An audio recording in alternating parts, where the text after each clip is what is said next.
अस्सलाम वालेकुम। Current affairs अक्टूबर 2018 के हिस्सा दुवम में मैं मोहम्मद यूसुफ खान आपका इस्तकबाल करता हूं। आइए शुरुआत करते हैं।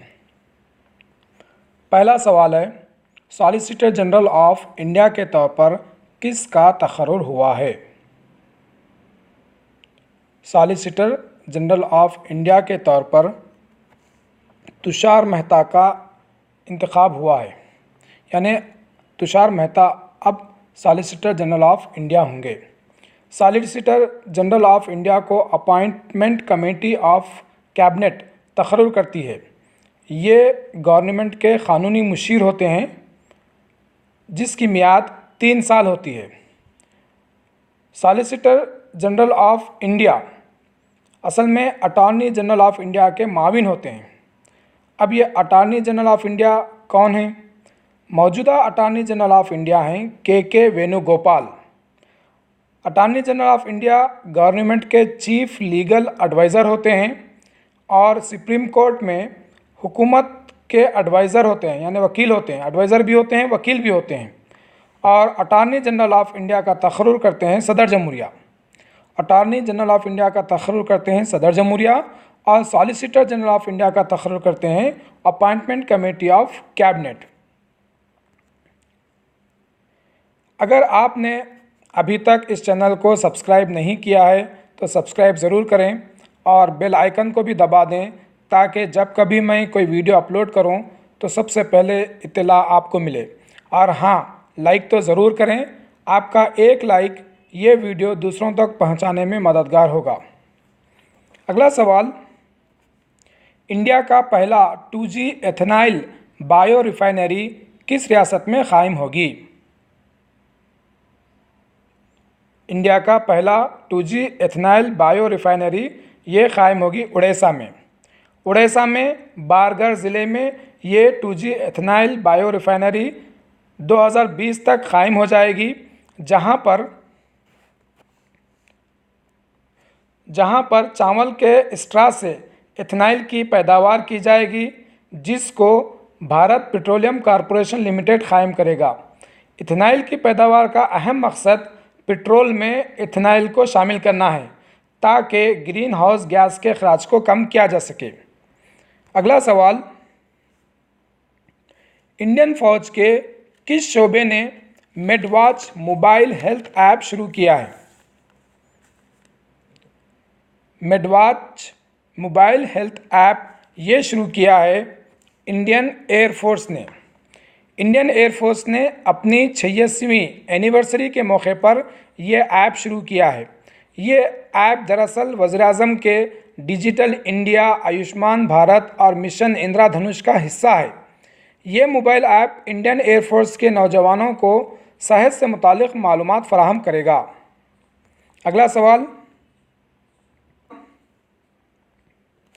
नीति आयोग ने मसनूई ज़हानत आर्टिफिशियल इंटेलिजेंस टेक्नोलॉजी के लिए किस कंपनी के साथ इश्तराक किया है? आर्टिफिशियल इंटेलिजेंस टेक्नोलॉजी के लिए नीति आयोग ने माइक्रोसॉफ्ट के साथ इश्तराक किया है। नीति आयोग ने माइक्रोसॉफ्ट कंपनी के साथ ज़राअत और सेहत के मैदान में मुख्तलिफ चैलेंजेस से निपटने के लिए आर्टिफिशियल टेक्नोलॉजी के लिए इश्तराक किया है।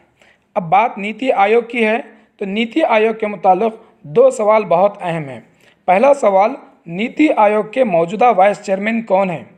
चेयरमैन तो वज़ीर-ए-आज़म होते हैं, तो वाइस चेयरमैन मौजूदा जो हैं वो राजीव कुमार हैं। दूसरा अहम सवाल नीति आयोग से मुताल्लिक़ कि नीति आयोग के CEO चीफ एग्जीक्यूटिव ऑफिसर कौन हैं? CEO यानी नीति आयोग के मौजूदा CEO हैं अमिताभ कांत। और एक सवाल, नीति आयोग का क़याम 1 जनवरी 2015 को हुआ। अगला सवाल, ह्यूमन कैपिटल इंडेक्स में इंडिया का क्या मुकाम है? ह्यूमन कैपिटल इंडेक्स में इंडिया का मुकाम है 115। जब इंडिया का 115 है तो पहला मुकाम किसका है? पहला मुकाम है सिंगापुर का। इस इंडेक्स को वर्ल्ड बैंक ने जारी किया। अच्छा, जब वर्ल्ड बैंक ने जारी किया है तो वर्ल्ड बैंक का सदर मुकाम कहाँ पर है? वर्ल्ड बैंक का सदर मुकाम है वाशिंगटन DC। जो कि जुलाई 1945 में कायम हुआ। वर्ल्ड बैंक के सदर कौन हैं? वर्ल्ड बैंक के मौजूदा सदर हैं जिम योंग किम। अगला सवाल, इसरो ने किस यूनिवर्सिटी के साथ सतीश धवन सेंटर के क़याम के लिए इश्तराक किया है? सतीश धवन सेंटर के क़याम के लिए इसरो ने यूनिवर्सिटी ऑफ जम्मू के साथ इश्तराक किया है। इसरो ने सेंट्रल यूनिवर्सिटी ऑफ जम्मू में Satish Dhawan centre for space science कायम करेगा। अच्छा, तो इसरो का सदर मुकाम कहाँ पर है? इसरो का सदर मुकाम है बेंगलुरु और इसके मौजूदा चेयरमैन है कैलासवाडियो शिवन यानी के शिवन। इसरो का क़याम हुआ 1969। इसरो के ताल्लुक़ से दो अहम सवाल भी याद रखिए। पहला, सतीश धवन लॉन्चिंग सेंटर कहाँ पर है? सतीश धवन लॉन्चिंग सेंटर है श्रीहरिकोटा, आंध्र प्रदेश में। दूसरा अहम सवाल, Indian institute of remote sensing कहाँ पर है? Indian institute of remote sensing है देहरादून में। अगला सवाल, मेंस हॉकी वर्ल्ड कप 2018 कहाँ मुनक़िद होगा? मेंस हॉकी वर्ल्ड कप 2018 ये मुनक़िद होगा भुवनेश्वर में। Men's hockey world cup 2018 Bhubaneswar के कालिंगा स्टेडियम में 28 नवंबर तक 16 दिसंबर 2018 मुनक़िद होगा और इस वर्ल्ड का मास्कट है टर्टल ऑली, जो कि कछुआ है, वो इसका मास्कट है।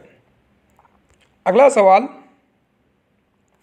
इलाहाबाद का नाम तब्दील करके नया नाम क्या रखा गया है? इलाहाबाद का नाम तब्दील करके नया नाम रखा गया है प्रयागराज। हाल ही में उत्तर प्रदेश हुकूमत ने इलाहाबाद शहर का नाम बदलकर प्रयागराज रखा गया है। इलाहाबाद 3 दरियाओं के आपस में मिलने से मशहूर है।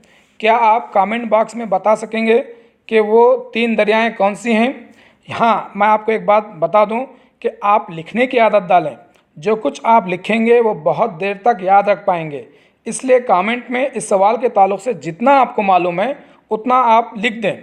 सवाल ये है कि इलाहाबाद किन 3 दरियाओं के नाम से मशहूर है जो वहाँ पर आकर मिलती हैं? अगला सवाल, मैन बुकर प्राइज़ 2018 बराए फिक्शन किसने जीता?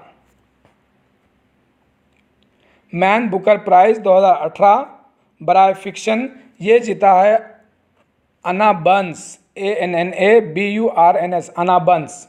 अन्ना बर्न्स को इनकी नावल मिल्क मैन के लिए मैन बुकर प्राइज़ 2018 बराए फिक्शन इनाम दिया गया। वो पहली शुमाली आयरलैंड की अदीब हैं जिन्हें ये अवार्ड दिया गया। अगर आपको ये वीडियो पसंद आया तो लाइक ज़रूर करें, सब्सक्राइब ज़रूर करें और अपने दोस्त अहबाब को शेयर करें। अगर वो कॉम्पिटिटिव एग्ज़ाम्स की तैयारी कर रहे हैं तो इन्हें भी फ़ायदा होगा। शुक्रिया।